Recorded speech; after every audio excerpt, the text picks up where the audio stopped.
Assalamualaikum warahmatullahi wabarakatuh. Perkenalkan, nama saya Amanda Rustia Putri dari kelas EP20A Universitas Muhammadiyah Makassar.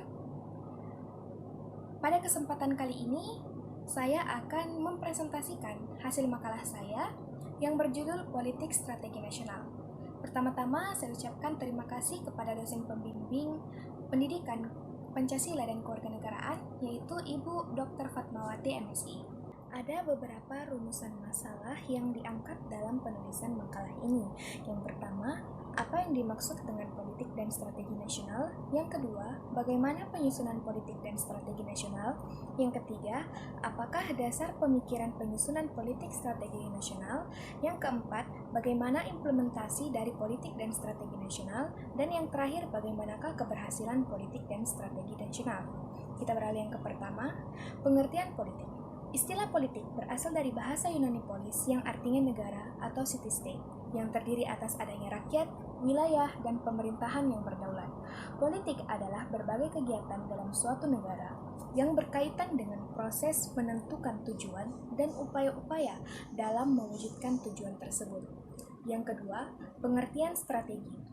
Pengertian strategi awalnya dikenal di kalangan militer yang diartikan sebagai the art of the general, yaitu adalah cara untuk mendapatkan kemenangan atau cara untuk mencapai suatu tujuan yang telah ditetapkan. Yang ketiga, politik nasional.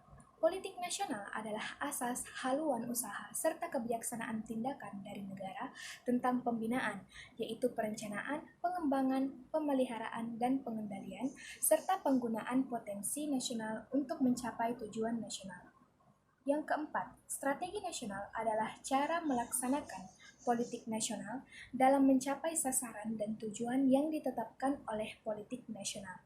Dengan melaksanakan politik nasional, disusunlah strategi nasional, seperti jangka pendek, jangka menengah, dan jangka panjang.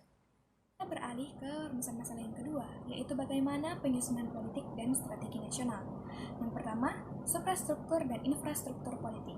Penyusunan politik dan strategi negara di tingkat suprastruktur dilakukan oleh Presiden sebagai mandataris MPR setelah memahami garis-garis besar haluan negara yang ditetapkan oleh MPR dengan langkah awal menyusun program kabinet yang diikuti dengan menunjukkan para menteri kabinet sebagai pembantu Presiden. Di tingkat infrastruktur, politik dan strategi nasional merupakan sasaran yang hendak dicapai yang meliputi bidang hukum, politik, ekonomi, sosial budaya, dan hankam.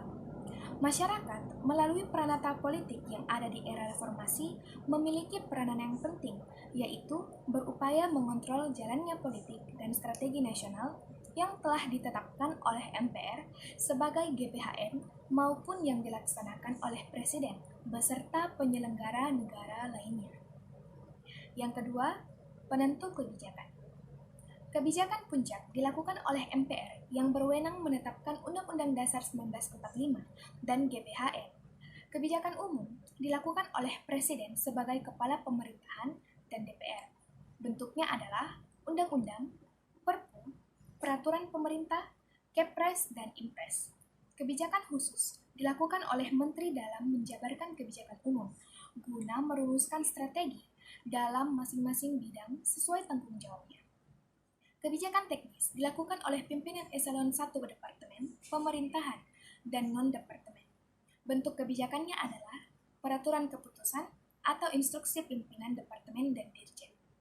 Kebijakan di daerah adalah kepala daerah dengan persetujuan DPRD. Kebijakannya berupa perda, keputusan kepala daerah, dan instruksi kepala daerah. Kita beralih ke rumusan masalah yang ketiga, yaitu apakah dasar pemikiran penyusunan politik strategi nasional? Penyusunan politik dan strategi nasional perlu memahami pokok-pokok pikiran yang terkandung dalam sistem manajemen nasional, yang berlandaskan ideologi, Pancasila, Undang-Undang Dasar 1945, wawasan Nusantara, dan ketahanan nasional. Politik dan strategi nasional yang telah berlangsung selama ini disusun berdasarkan sistem kenegaraan menurut Undang-Undang Dasar 1945. Salah satu wujud pengaplikasian politik dan strategi nasional dalam pemerintahan adalah sebagai berikut. Yang pertama, Otonomi Daerah. Undang-Undang Nomor 22 Tahun 1999 tentang Pemerintahan Daerah yang merupakan salah satu wujud politik dan strategi nasional secara teoritis telah memberikan dua bentuk otonomi kepada dua daerah, yaitu otonomi terbatas bagi daerah provinsi dan otonomi luas bagi daerah kabupaten atau kota. Yang kedua, kewenangan daerah. 1. Dengan berlakunya Undang-Undang Nomor 22 Tahun 1999 tentang Otonomi Daerah, kewenangan daerah mencakup seluruh kewenangan bidang pemerintahan, kecuali kewenangan dalam bidang politik luar negeri, pertahanan keamanan, peradilan, moneter dan fiskal, agama, serta kewenangan bidang lain. Yang kedua, kewenangan bidang lain, meliputi kebijakan tentang perencanaan nasional dan pengendalian pembangunan secara makro. Beralih pada rumusan masalah yang keempat, yaitu bagaimana implementasi politik strategi nasional. Yang pertama, politik nasional adalah politik pembangunan. Politik nasional pada hakikatnya sama dengan kebijakan nasional sebagai landasan serta arah bagi penyusunan konsep strategi nasional. Dalam penyusunan politik nasional, hal-hal yang perlu diperhatikan secara garis besar adalah kebutuhan pokok nasional yang meliputi masalah kesejahteraan umum dan masalah keamanan dan pertahanan negara. Oleh karena itu, upaya untuk mewujudkan kebutuhan pokok nasional yang juga pada hakikatnya merupakan cita-cita dan tujuan nasional dilakukan melalui pembangunan. Maka, politik nasional disebut dengan politik pembangunan. 2. Implementasi politik dan strategi nasional dalam bidang-bidang pembangunan nasional. Yang pertama, Presiden menjalankan tugas penyelenggaraan negara berkewajiban untuk mengerahkan semua potensi dan kekuatan pemerintahan dalam melaksanakan dan mengendalikan pembangunan nasional.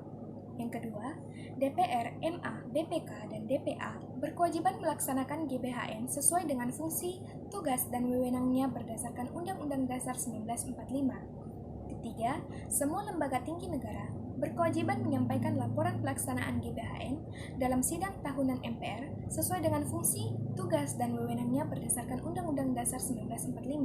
Yang keempat, GBHN dalam pelaksanaan dituangkan dalam program pembangunan negara 5 tahun yang memuat uraian kebijakan secara rinci dan terstruktur yang secara yuridis ditetapkan oleh Presiden bersama DPR. Dan yang terakhir, Propenas dirinci dalam rencana pembangunan tahunan yang memuat APBN dan ditetapkan Presiden bersama DPR. Dan rumusan masalah yang terakhir yaitu bagaimana keberhasilan politik strategi nasional di Indonesia. Politik dan strategi nasional Indonesia akan berhasil dengan baik dan memiliki manfaat yang seluas-luasnya bagi peningkatan kesejahteraan dan kebahagiaan seluruh rakyat jikalau para warga negara, terutama para penyelenggara negara, memiliki moralitas, semangat, serta sikap mental yang mencerminkan kebaikan yang mana nantinya menjadi panutan bagi warganya.